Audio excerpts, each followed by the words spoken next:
Thank you, Chair. Thank you. Ms. Ramsamy, we're on page 23 of your statement, paragraph 48.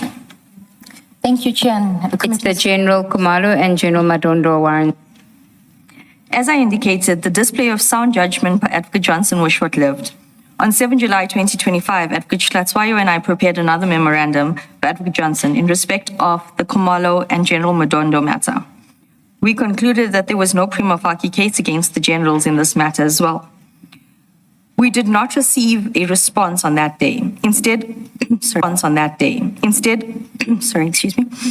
Advocate Johnson called a team meeting. She did not immediately address our memo, but later indicated that since we were of the opinion that there was no prima facie case in both matters, she wanted a report from both sides, meaning the investigators on the one side and the prosecutors on the other side, and then she will decide. Mr. Perumal refused to prepare the report. Can we just go for the record to the second memo, which is on the email that you send is on page 537, file 10, part 2.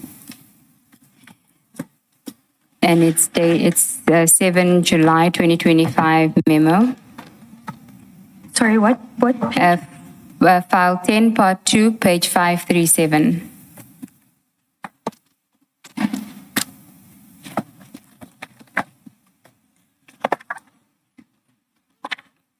It's an email 7 July 2025 from you to Advocate Johnson and Mr. Sisoko.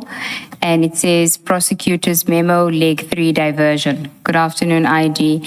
This is a soft copy of the document submitted earlier. So you had taken a hard copy to her. We had submitted a hard copy, the original signed copy by both Advocate Hlatswayo and myself, and handed it to her PA. Okay, and then at 539, we have the memo. Maybe if you can just read, I think, the purpose, the background, and the A1 statement.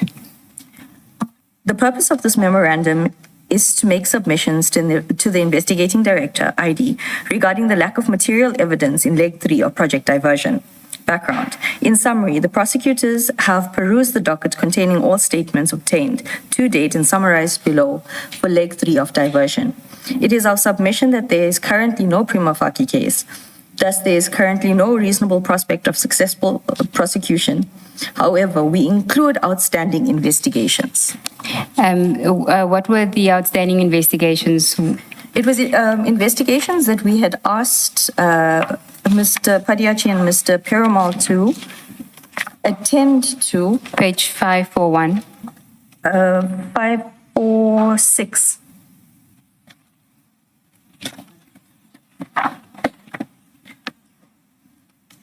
And 541. 541. I think. No, the outstanding investigation that we attached was 545. Okay. And 546. 545 and 546. Correct. So explain that. Oh, that is your 546. I see questions for section 28 interview, and then you have interview questions. And on page 547, you say these questions are not exhaustive but must be answered in the interview and explained in full and clear details in the affidavit. This document is not to be shared with any other person except team members and not to be given to the persons who are being interviewed. So you wanted these to be addressed even though at that stage you thought there was no prima facie case? No. This question or document was submitted in April already of 2025. Okay. And the purpose of this document was to determine whether the processes of the vetting had been flouted. And the only way we were going to understand if in fact there was any corruption or flouting or whatever the case must be, was to understand the inner workings of SAP's HR. Okay, I'm with you. And so your memo was saying they must conduct, and that I think is at 541, further investigations, and at 542, paragraph 505.4, please see the sheet of previous instructions drafted and shared to the investigators in April 2025 for questioning. If commissioners will also note that in 546, there's also questions relating to the Mokwele matter that remained unanswered. Okay, at 546. 546. Okay. With 545, there's section 2, capital A, 8A and B, with regards to Major General Madondo. It's in relation to the National Strategic Intelligence Act. It says that Major General Madondo has 60 days from the date on which the applicant is informed of the decision, meaning that she was refused to security clearance, in order to appeal to the Office of the Minister of Police. How are you going to charge someone if you don't have confirmation whether it has been referred and what the outcome of that referral is? So that is why we included this as well. Okay. Then if we can go to 541, which is your submissions, instead of going through the affidavits. 541, 4.1 relates to the A1, which Correct. is Mr. Adams again. You can read that? He's just raising concerns and opinions that the procedures and policies were severely undermined, which makes the statement hearsay. And Further, the- A3, A4, you can read the A4. A3 was General Mkwanazi, and A4 is General Khan.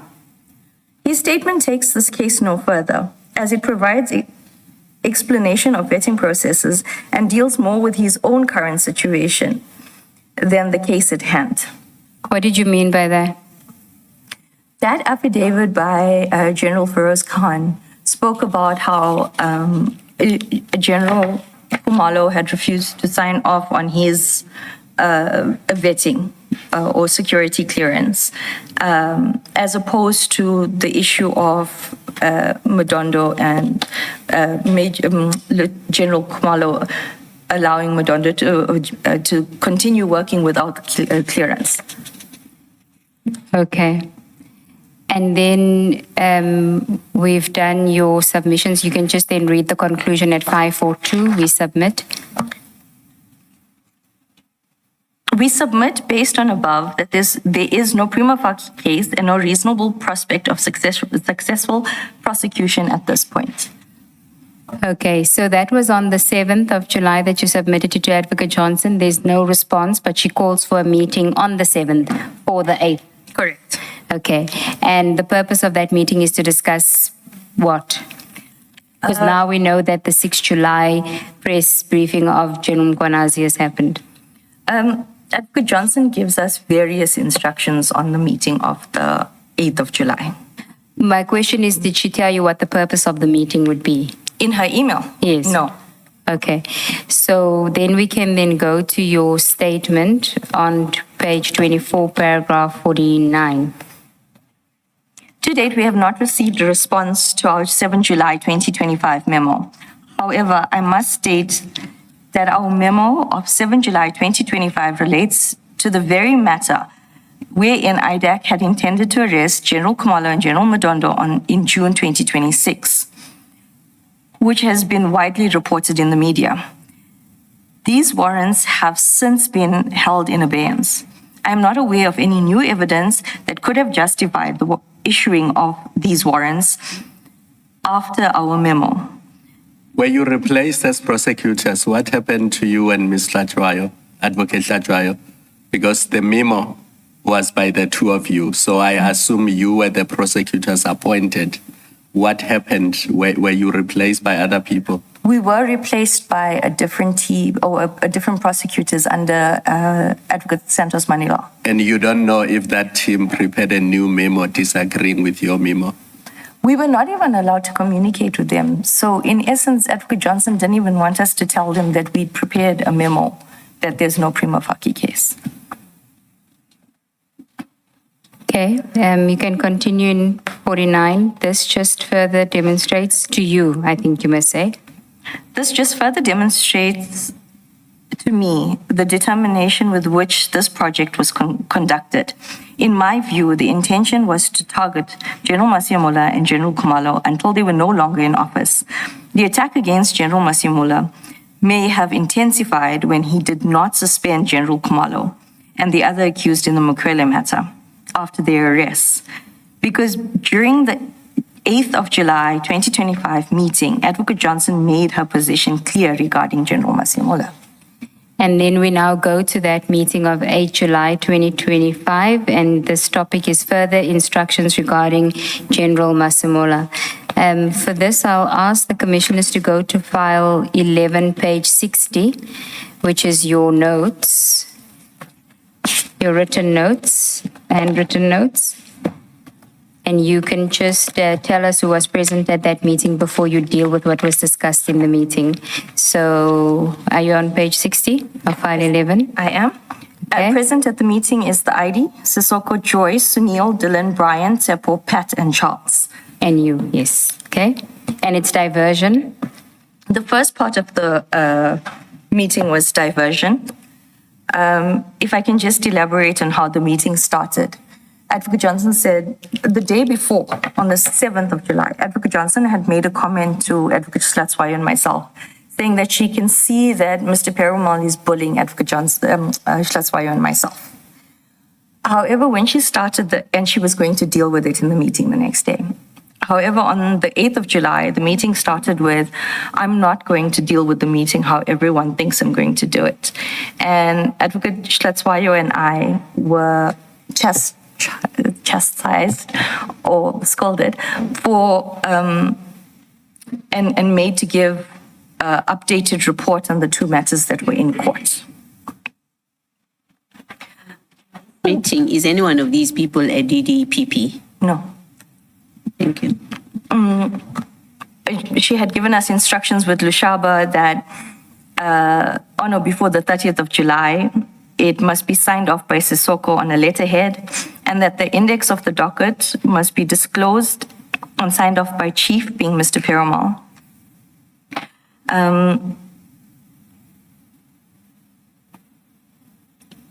So there was... Was that regular practice that the investigator would sign off on what is discovered?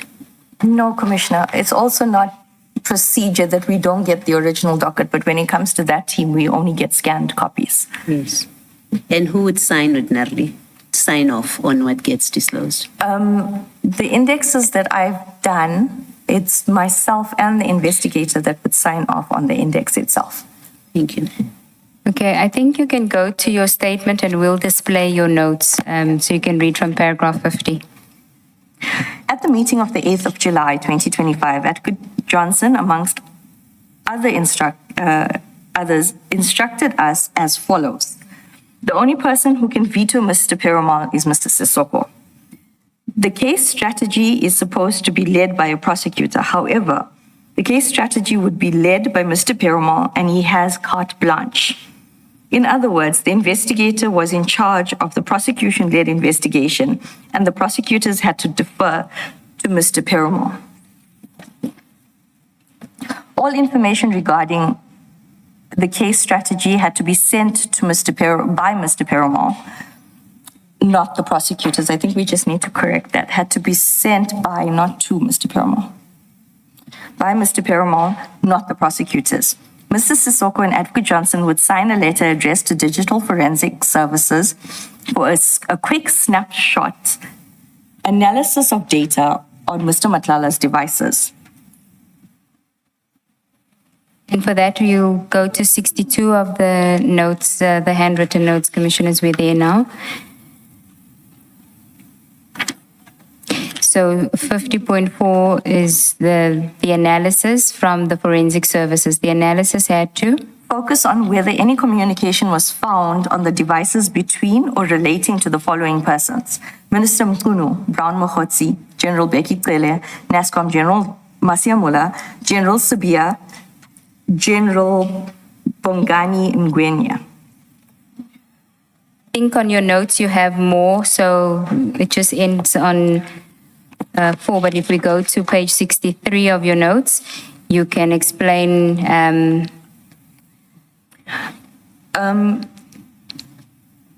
Andrew Chauke, as number 7, is the DPP of Johannesburg South prosecution. Advocate Johnson had indicated that she had received a formal reference from NDPP, being Advocate Shamila Botoi, to investigate Andrew Chauke. At this point, when we are being asked to do a digital snap analysis, there's not even authorized 2813 into Advocate Chauke. And even though it was referred by the NDPP, there still needs to be an authorization. The other thing that was very concerning about number 7 is that how did Advocate Johnson or Advocate Betoy get information to link Advocate Chauke to Mr. Matlala's devices? Number 8 was the most distressing for me, and it's one of the reasons I will explain later. Advocate Johnson indicated that there must be a snapshot analysis on Mr. Matlala's phone to link Fani Masemola's daughter.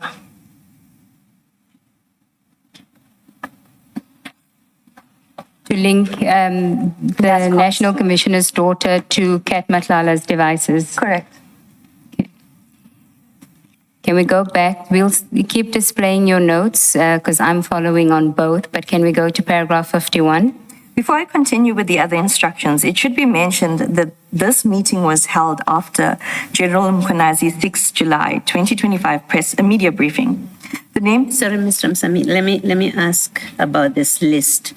Was an explanation given why there should be a snapshot view or look into, you've referred specific, well, I think with Chauke she said she had received a referral or information from the NDPP then about General Masemola's daughter. Was there an explanation offered?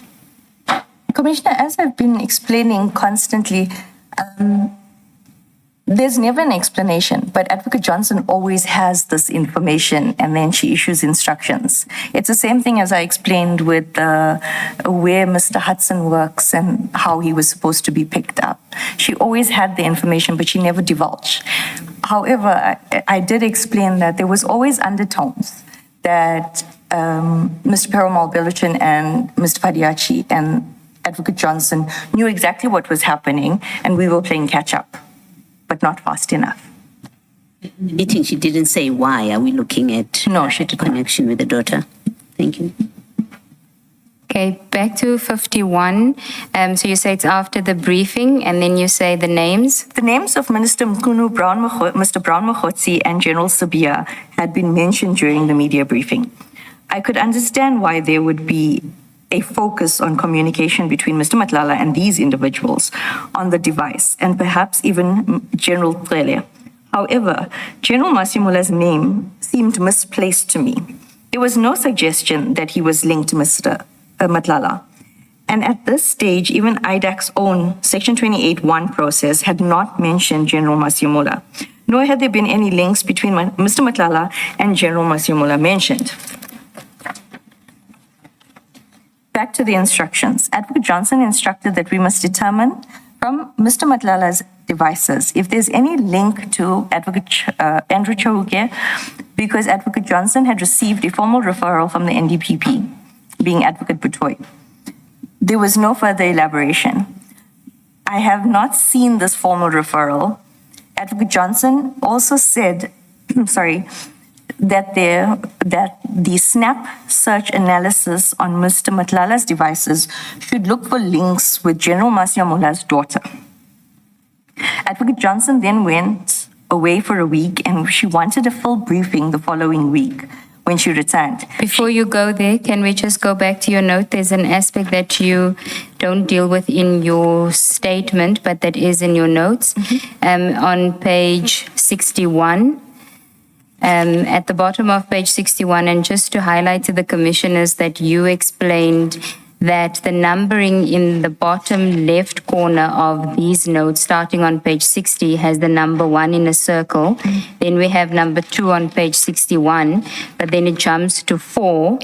You indicated there's not a page 3 missing. It's just My dyslexia.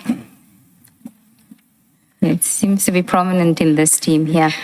Then if you can, so we're not missing a page, so if you can just deal with what the bottom instruction is. ID will read the docket, and this related now to, as you said, the two memos that you and Advocate Lachwayo prepared on the General Masemola and the General Khumalo matters, Correct. leg 3 and 4.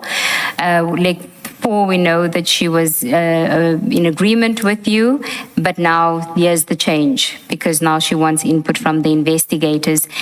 She's now wants their input as to whether there is a case, and she will consider both. If I may quote what was said, the investigators must do a report to show and explain to the prosecutors what evidence is in the docket. Okay, so in other words, your mind will be changed after that, or she's going to take their views. Okay. The latter. And then, but then she says, according to your notes, both sides to give report, and then you say on the next page, but this is on hold for 2 reasons. So what are the 2 reasons? That now the investigations into General Masemola and General Khumalo Madondo, why are those on hold? That's how I understand it. There's 2 reasons. It's the correct understanding. The first is that we must do nothing else but the Matlala tender dockets. So all our concentration must be on that matter. And then the KZN Mkhwanazi gauntlet. So they were waiting for the dust of the 6th July media briefing to die down. Before they were going to revive the Masemola, General Masemola investigation. Correct. On the meeting of the 1st of September, 2025, where Advocate Johnson strongly informed Advocate Hlatswayo and myself that the 2 matters will be enrolled. Okay. Then we can go back to your statement, paragraph 53 on page 26. Advocate Johnson then went away for a week, and she wanted a full briefing the following week when she returned. She indicated to the prosecutors that she no longer wanted email correspondence going forward, but preferred office notes. The office notes must be signed by the person receiving it and a copy filed in the office file. And that both dockets for the arrest of General Masemola Khumalo and General Madondo Khumalo must be provided to her office. After this meeting... Sorry, can I just say, insofar as this instruction that there must be no email correspondence, there is also from the 1 September meeting where Advocate Johnson repeats that instruction, that because of the Madlanga Commission and the ad hoc committee, she doesn't want a paper trail effectively. Correct. Can you just elaborate on that for the commissioners? Advocate Johnson became paranoid and said that her devices were being watched, etc. Also, if there's no emails like what I'm providing to the commission now, there's no proof that these things were said or done. So she wanted to curtail it. And she specifically referenced Miss Advocate Sarunya's email, his detailed email from August 2025, where he challenges the merits of the case as being one such email that if it got into the hands of one of either the ad hoc committee or the Madlanga Commission, these kind of things would come back to bite you. Correct. Those were her words. You may continue.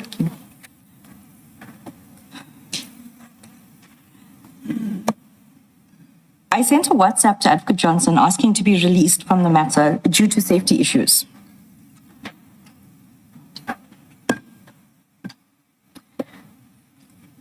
I needed a reason to get off the matters immediately. I had to put it in a way so that I would not get forced or instructed to stay on the matter. Because when you say you want to be removed or you don't want to do something that Advocate Johnson wants you to do, she will still instruct you on the matter. I just knew after this meeting that there would be more illegalities.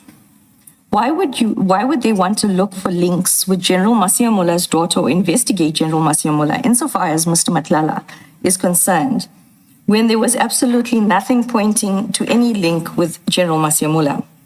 It was clear, at least to me, that General Masemola was a target and the rules would be broken to catch him by any means necessary. All the instructions given by Advocate Johnson on that day did not sit well with me. My further concern was, where was Advocate Johnson getting the information regarding the potential suspects, especially General Masemola? When we met with General Matlo regarding this Medicare 24 matter, she indicated that we would not need to subpoena General Masemola for documents relating to this investigation because he was cooperating. If that was the case, why would he be identified as a suspect in an investigation where he was cooperating without the need of a subpoena? The next day, Advocate Johnson sent a WhatsApp to me stating that she had discussed my request with Mr. Perumal and Sissoko, and that she was excusing Advocate Hlatswayo and me from the Medicare 24 investigation in totality, except for where she would require assistance from us, then she would ask. She indicated that she herself would be the prosecutor on the matter until she finds a senior. Conclusion. I hope that my testimony will be of assistance to the Commission. I have not dealt with all the events that transpired in between these main events set out in my two statements, such as Mr. Rapesu's victimization regarding the Nkabinde matter, and I have elaborated on this during my oral testimony. This does not mean that this testimony is not important or less important than what is contained in my two statements. The victimization of officials in the office is a serious matter that warrants attention. In conclusion, let me say that I had to strike a balance between the good IDAC and the bad IDAC, as General Mkhwanazi had called it. There are very good people that work at IDAC and who do amazing work in the pursuit of justice. I hope that we will not be painted, we will all not be painted with the same tainted brush as Advocate Johnson and the investigators, Mr. Perumal, Padiachi, and Belochan, that she allowed to compromise the integrity of IDAC as an institution. There's just one aspect that I missed in August. On the 8th of August last year, a member of Mr. Perumal's team contacted me telephonically and had indicated that Mr.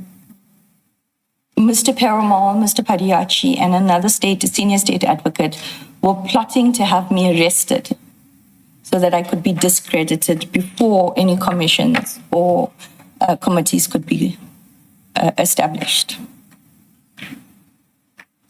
Thank you, Mr. Ramsamy. Chair, that is the evidence of this witness. Finally, we are done. I'm sorry to... Okay, not quite. Yeah, I'm sorry to disappoint you. I was promised that you will answer my question, and we didn't get there. I had asked you about, and it arose rather in the context of the General Matlo report, and which doesn't make any allegations against General Masemola. And then I asked a process question: under what circumstances would you keep from the head of institution or even a manager your investigations and keep them completely in the dark? In this case, the cases where the National Commissioner may not have been aware, under what circumstances, as a matter of practice or protocol even? There should never be such an instance, ever. Yeah.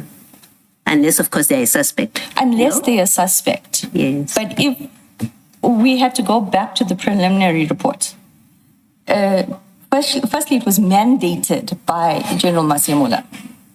Secondly, during the preliminary, and there was no findings of General Masemola being involved in any form. Mm-hmm.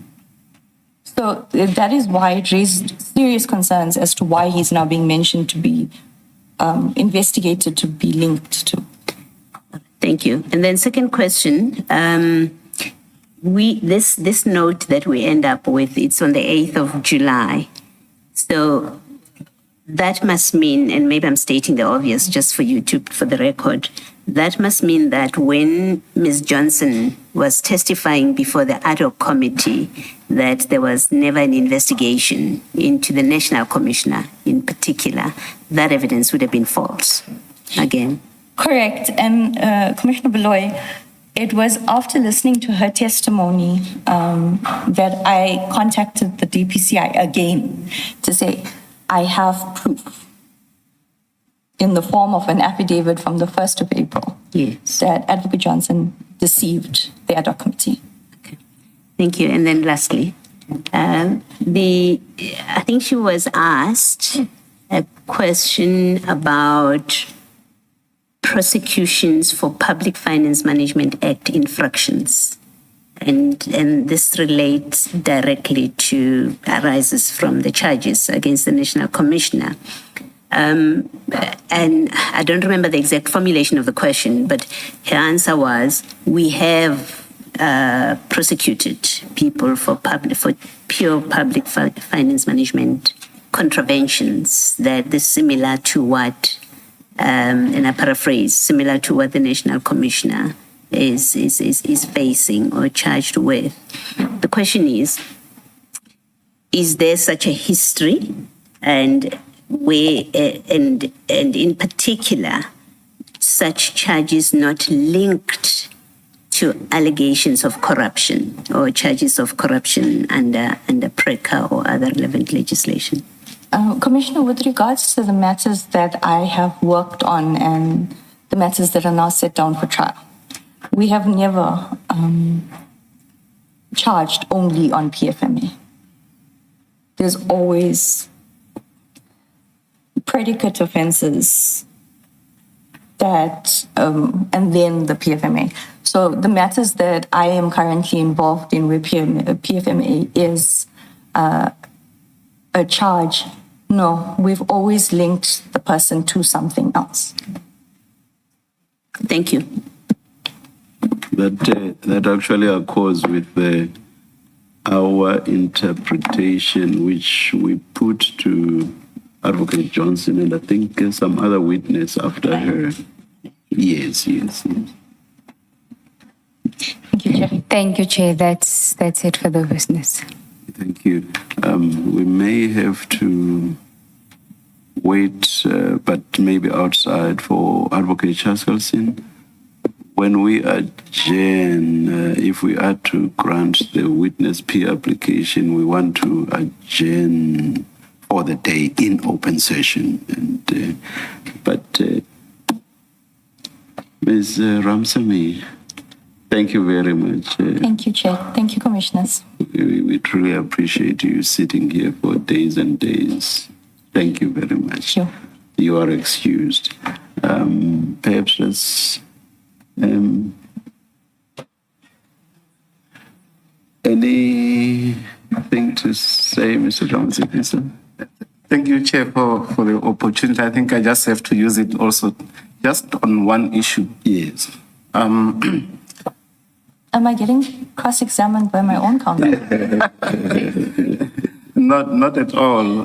We knowing how the commissions operate, you know that at some point we are afforded an opportunity to re-examine certain issues. So there is just one issue that I just want your understanding. In paragraph 52 of your supplementary affidavit, it is your evidence here that there was an instructions that was given from the former NDPP to Advocate Johnson, wherein you were given instructions to determine if there are links between the phone of Mr. Matala and Advocate Jauki. And I'm asking this on the background that it is in the public domain that we know that there was an Nkabinde inquiry wherein the NDPP, former NDPP, was a complainant of some sort. So I want to check as to, did this instruction relates to that or it related to other things pertaining to what we are stating here? Because for Advocate Chauke's name just to come from the blue from the former NDPP, it's just surprising. I'm going to give you an observation that I made, but first let me answer the referral. I had seen it, but I was not able to read it. It was flashed in front of us in a meeting in Advocate Johnson's office, but it was signed by Advocate Batoy. And once again, I found the timing very, very coincidental that Advocate Batoy was asking IDAC to investigate Advocate Chauke because it was at the time that the president was about to announce the Nkabinde inquiry. So it didn't make sense. Why are we investigating? Are we doing a parallel investigation? Or are we trying to add meat to Nkabinde's inquiry or Nkabinde inquiry? Have I answered you?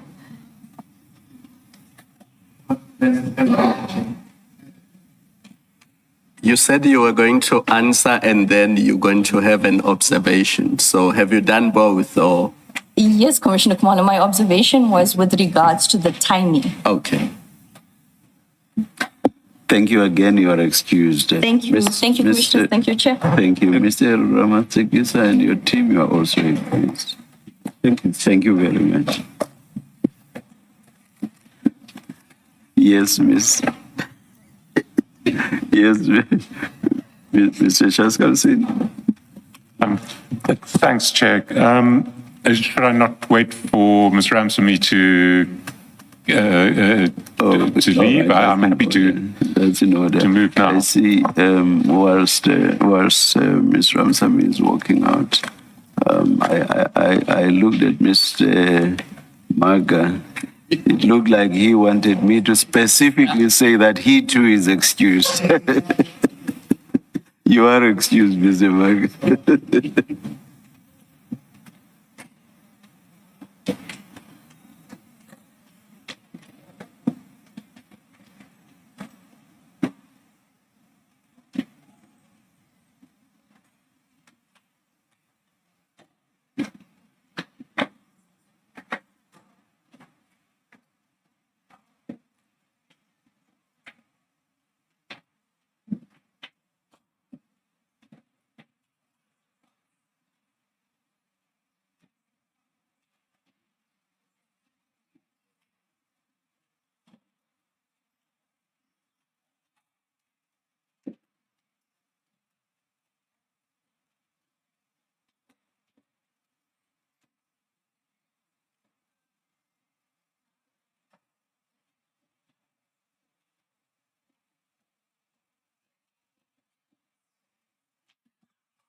Thank you, Chair. There is an in-camera application before the Commission. It's an application that was made by the witness, but which the evidence leaders certainly support. And we've received no notice of opposition from anyone. So I would just move for an order in the terms set out in that notice of motion, which would provide that the applicant's testimony is heard in camera and that